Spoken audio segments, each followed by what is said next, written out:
A day in my life as a workaholic, joke, person na walang naiipon. Good morning! Napilitan na namang bumangon ng tamad. For today, samahan niyong gumayak ang makupad.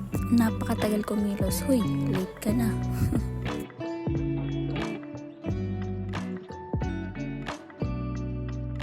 Ganito pala yung feeling pag nagbablog kineme.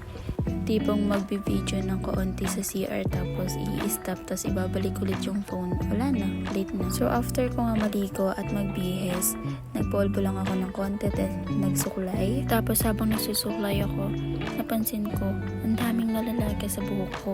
Yan o. Hindi ko alam kung bakit. Stress? So yan, sinuot ko na yung mahiwaga akong supel. Outfit check! Nabili ko nga pala yung bag ko sa TikTok for only 139 pesos. Lalagay ko na lang sa screen yung link, then visit nyo na lang ako sa TikTok. Then check out! Nakalimutan ko pala yung phone ko. Hay nako!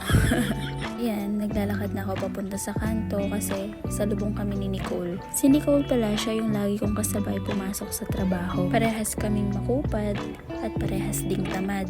Time check, hindi kami na late. Nandito na kami sa aming department. So, ayan, nahihiya ako mag-video kasi makapagtaon na nila ako.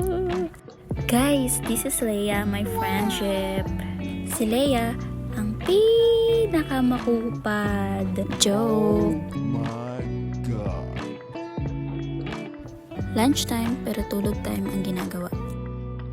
Break time ng hapon, and syempre ayan, hindi namin mapigilan ang aming mga tiyan for the punta kay Ate Lori para bumili ng spaghetti. Ewan ko ba kay Nicole, napakamahiyain. Favorite ng lahat, uwian time. After a long tiring day, ayan, bumili ako ng pandesal para may makain. Thank you for watching, bye!